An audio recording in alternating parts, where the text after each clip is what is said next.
This is the ID band. Okay, in this video, I'm going to talk about two mini PCs I'm using to encode. This is it's got 4 threads. This has got 8. This is Ryzen 5. This is an Intel 12th generation Adder Lake N100. They're both rugged. When I do encoding, the Intel gets really hot. Of course, this is fanless, and this one has a fan, the Bosgame. This kicks out the heat really well.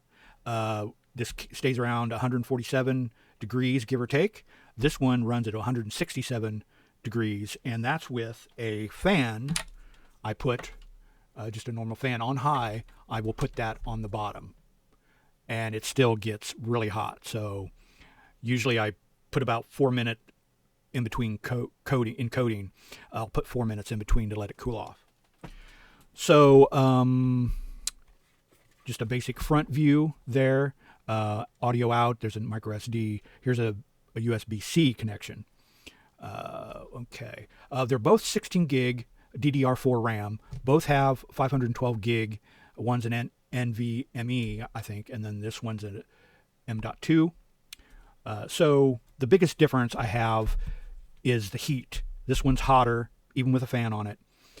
This one's faster. Let me get into something interesting. When I did encoding on both of them, and the same type of file, AVI file to MP4 file, and I've got videos on how to do that with a batch file on Windows. I'll put that up in the corner if you're interested. So I ran it the same media on each to re-encode to from AVI XVID 64-bit to using FFmpeg to re-encode an AVI to MP4 and X265, and it's October 2025.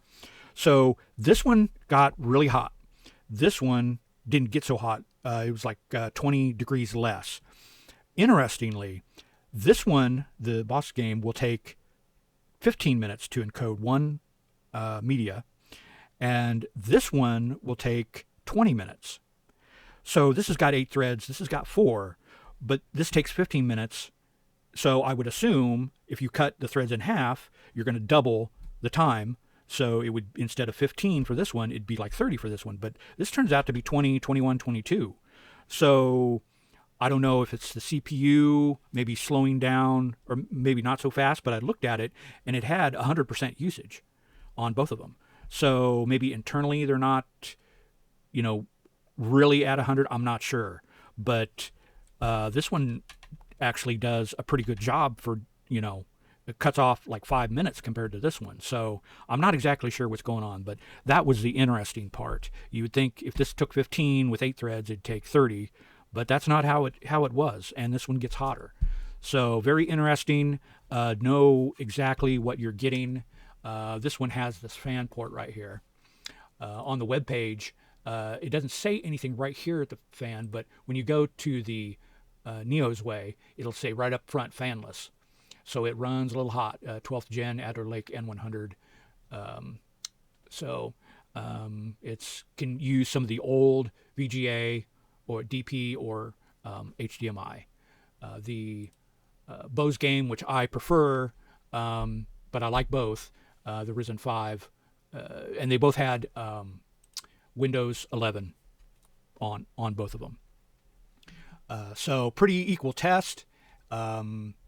This one fared better than I thought it would. It really chunks to get that 20-minute, 22-minute time when this takes 15 for the same file. Very interesting. I don't know which one I'd pick. Probably the Ryzen 5 8-thread, just because it's going to be a little bit faster, but it's not as fast as I thought it would be to this. So use your own judgment on that. The price, you have to have a Prime membership for the Bosgame to get it at like $179. For the Neosway, that is not Prime, and it's like $189. So if you can get a Prime subscription or know someone who has, that's a pretty darn good price if you're getting a Ryzen 5. Not as fast as I thought it would be. I thought it would really blow the Neosway out of the water, but it does somewhat, but maybe not as much as you would think.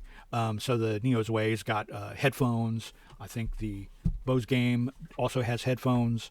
The Neosway has a mic.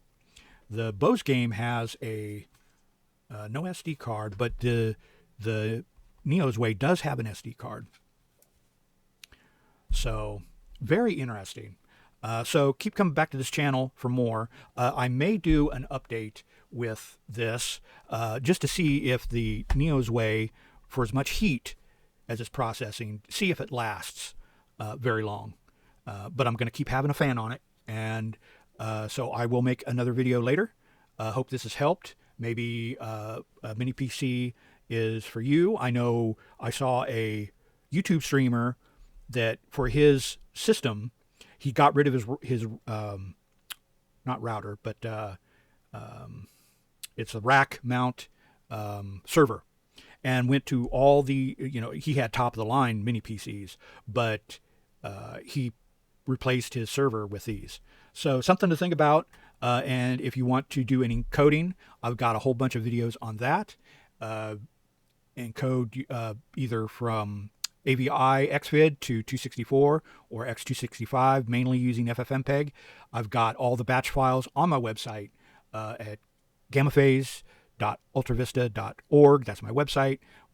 Of course, you're not at my channel. You're on the ID band channel right now, but you can find the software on, and some of the other videos I might add on my Gamma Phased at YouTube, or my website actually has the batch files. So there's videos explaining, there's sample, the actual batch files I use to encode, and documentation on my website to fill out the little switches, and a little explanation of what they do, how to configure it, and it should be in a good, easy, readable format where you can just plug in either filters or you can redo audio, fade in, fade out, all kinds of things with the template that I have. So let me leave it there. Of course, this whole time you've been watching all the videos I've made for years and years and years. Feel free to look at some of my mic reviews. I just did a recent one. I've got a whole bunch of fun stuff on the ID band. Software is more for the Gamma Phased. So there's that. Have a good one. If you've stuck around this long, thank you. Have a good one.